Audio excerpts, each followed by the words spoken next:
Why are animals so often portrayed as malevolent carriers of disease? Rabies, dogs; malaria, mosquitoes; avian flu, birds; BSE, cows; Ebola, bats. Now consider this. In 1912, a water buffalo was bitten by a snake and died in the Philippines. The owner didn't want his dead animal to go to waste, so he chopped it up, kept the horns and skin, and sold the meat in the local market. It wasn't long before people began to fall sick. The source was quickly traced back to the butchered bovine. This incident got me thinking, why are animals so often framed as willful perpetrators of human sickness?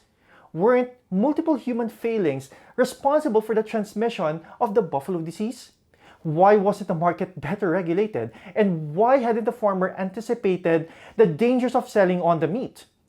These are the questions I addressed in my thesis, which demonstrates how animal-human relations have been and continue to be central to the institutions of modern health.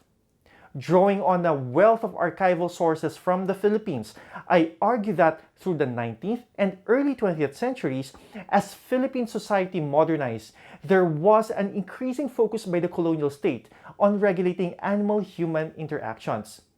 Why? Because urbanization created new pressures on food production, while advances in science in bacteriology and microbiology disclosed the origins on many human diseases in animal populations. It was in an effort to push back against these animal threats that science and technologies, from vaccination to refrigeration, were mobilized to enforce a new disciplinary order. The focus was on policing sites of modern industrial production to ensure hygiene, such as slaughterhouses, dairies, laboratories, and markets.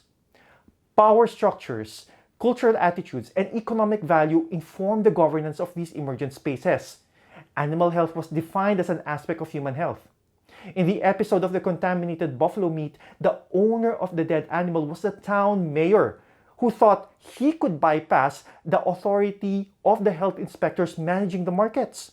Despite the scientific management of animal spaces, such human actions and interests continue to drive zoonotic infections.